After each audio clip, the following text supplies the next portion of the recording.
All right, so we're continuing on in chapter 7. Uh, uh,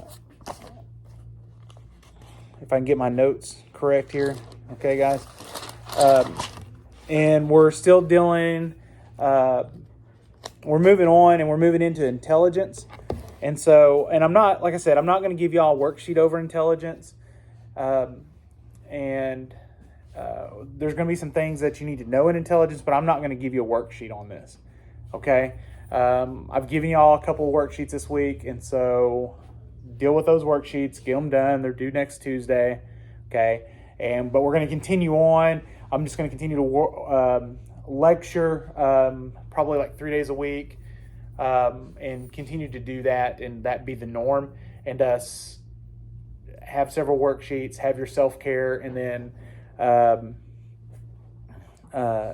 we'll have a test not next week, but the week after, probably on chapter 7. Okay? And that's what we'll do. I think we're just going to probably end up doing tests, probably one chapter at a time. I think that worked out better, don't y'all think? Yes. One chapter at a time, rather than try to cram in 2 chapters and then go from there, right? Didn't y'all feel like that went better? Yes. Okay. All right. So then we'll do that. Okay. We'll just do one chapter at a time and do a test and then go from there. All right. Okay. So let's talk about intelligence. What does it mean to be smart, guys? What does that mean? What does that mean to you? I feel like this is a trick question. No, it's not a trick question. I mean, it's not a trick question. What does it mean to be smart? What do you think that means? Have a lot of information in a subject. Have a lot of information in a subject, okay? And dead silence. Okay, right. There we go. Good. All right. Yay. Nobody has an answer. Okay, so what does it mean to be intelligent? You could know a lot of information about something at one time. To have a lot of information, no, to have a lot of knowledge about something at one time. Isn't that what you said? Yeah. Okay. All right. All right. And so what does it mean? What does somebody mean when they even say intelligence, right? I mean, so this could just differ from person to person, right? Like, what does it mean to be smart? What does intelligence mean? What do they even mean by intelligence, right? So there's different meanings to these words, and what do they mean, all right? So we need to kind of define what this means, and psychologists have defined what this means, all right? They have a definition that combines both practical knowledge, scores on a test, right? The thought of what somebody might think as good grades. Also, what financial success or social success, guys.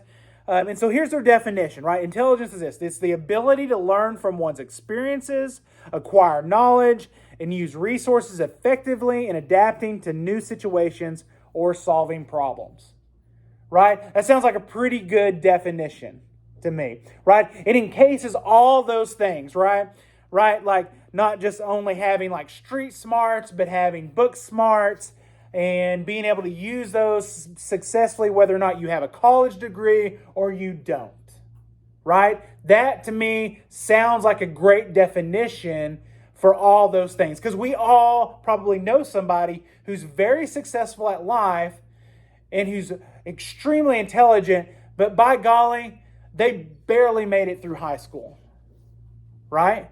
But we also know somebody who's very, very successful in life, right? That we deem successful, who has probably a PhD or a master's degree or a bachelor's degree, right? And we deem intelligent, okay? But we deem both people very smart, very intelligent, and yet they have very different levels of education.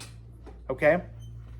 So there's some theories of intelligence, and we're going to look at 3 of them real fast. All right? It's the Spearman's G factor. This was termed by Charles Spearman of intelligence. And he said there's 2 different types of abilities. One is the G factor. This is called general intelligence, as he termed it. And it's the ability to reason and solve problems, guys. And then the second one is the S factor. This is specific intelligence. And this is task specific. It's like abilities in certain areas, such as music, business, or art, right? And so you've probably often heard that people have been really good, like, oh man, you're really good at music. Oh, you're really good at art. And so you're smart that way, right? But you're not book smart, right? So, or you're not this smart, right? So it'd be very specific. But many researchers and many people have said that his theories are just oversimplified concepts of intelligence. All right. So here's another theory. All right. So researchers just thought his were just too simplified, and so here's another: Gardner's multiple intelligence. All right. This is that they are different aspects of intelligence all over, right? And that there's several other okay, hold on. Let me restate this. I just went too fast. My brain was going way too fast for me. That there are different aspects of intelligence, along with several other abilities. And that many argue that there are few scientific studies to prove that this even works, and that there is this concept of multiple intelligence. All right, but this is what his theory is. Okay, now remember, a theory isn't something that's proven, right? It's just something that is a guess as to why intelligence is the way it is, and it puts out into all these different areas. All right, so let me go over just kind of what these nine different sections are. Okay, so one is verbal or linguistic. All right, what do you think that is? It's right, linguistic, right? It's the ability to use language, right? So this would be occupation would be like writers or people able to speak, right? Another type of intelligence would be musical. This would be the ability to compose or perform music, right? So musicians would have this type of intelligence. Logical or mathematical, right? This would be the ability to logically to solve mathematical problems. So scientists and engineers would have this type of intelligence. Visual or spatial. This is the ability to understand how objects are oriented in space. So pilots, astronauts, artists, and navigators would have this type of intelligence. There'd also be movement intelligence. This would be the ability to control one's body movements. So you'd have dancers or athletes. There'd be interpersonal intelligence. This is sensitive to others and understanding motivation of others. Psychologists or managers would have this type of intelligence. There'd be intrapersonal intelligence, understanding of one's emotions and how they guide actions. This is just various people-oriented careers, all right? Various people-oriented careers. Naturalist intelligence. This is the ability to recognize the patterns found in nature, such as farmers, landscapers, biologists, or botanists. Then there's existentialist.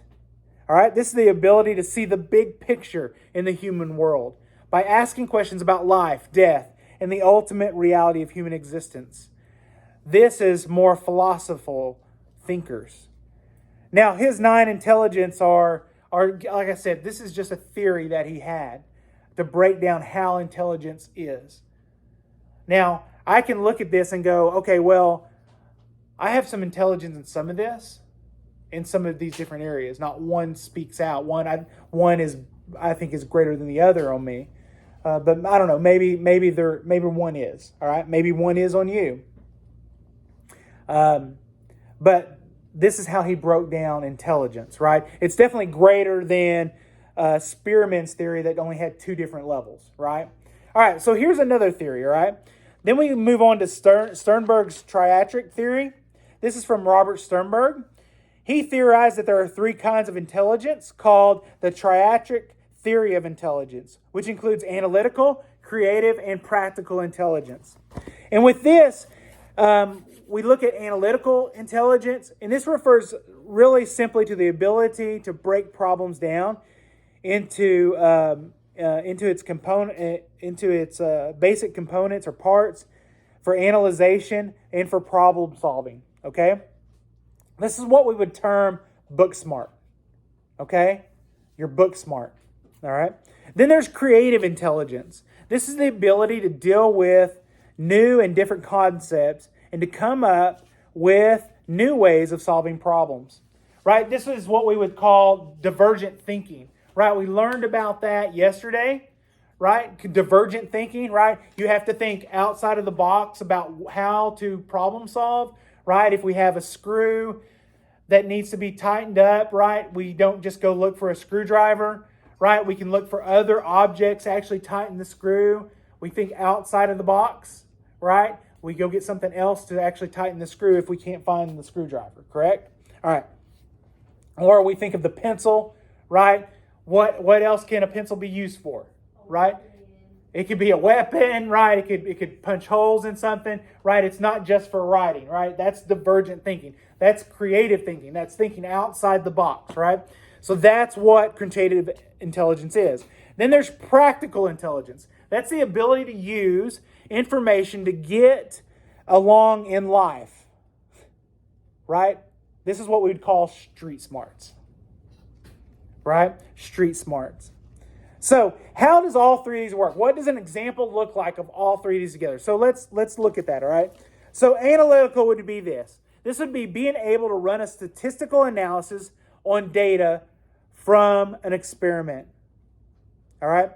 So let's say this, all right? So all three might come into play when planning and completing an experiment, okay? So all three could work together when doing an experiment, okay? The analytical side would be this, being able to run a statistical analysis on data from the experiment.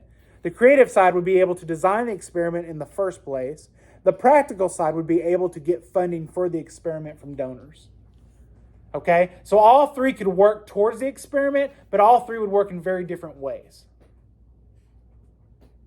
So if we had an experiment, all right, if we were trying to put on an experiment, are you following me? The analytical side would be able to run all the data for the experiment. The creative side would be able to design the experiment.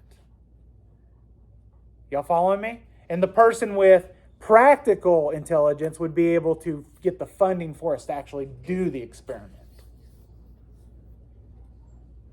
Y'all look lost. Did I lose y'all? No. Did I lose you? No. Okay, all right. Yeah, you kind of got a blank stare there for a second. Okay, all right, so y'all understand. All right. Okay, so now measuring intelligence is a whole different thing because there's plenty of IQ tests and tests that didn't work and did work, and whether or not you're a child or you're not a child, and deviant IQ scores, what is a useful test, cultural bias, whether it works in your culture or not in your culture. And when you look at all that stuff, some IQ tests work, some IQ tests don't work. And frankly, I'm not going to get into all those IQ tests. All right?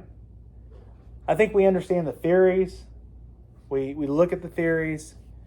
And yeah, we can judge. We can look at intelligence and see what intelligence is and look at the theories and try to understand that. But here's the thing, is we need to look at it from a psychological standpoint of what intelligence is. All right? We all have some level of intelligence, whether it's, I think, analytical, creative, practical, whatever that may look like. All right? And we can all better our intelligence. One of the things I very much hate to hear kids say is I'm dumb. Like, it's one of those things that just really triggers me, and I go off on it. Like, you're not dumb. You're not stupid. All right? I very much hate that. Okay? Everybody has a level of intelligence to be able to move themselves forward, and you can do it as long as you take the right steps. And I honestly believe that. Okay? All of us have intelligence and a level of intelligence. If we recognize where that level of intelligence is, and we all have some level of this, we can move ourselves forward. Okay? So if you have any questions about any of this, I'm going to post this lecture online for y'all guys so you can take a look back at it. And then whenever we get into close to the test, we'll review the questions for this section. All right? Since I'm not going to give y'all a worksheet for it. All right, guys? All right.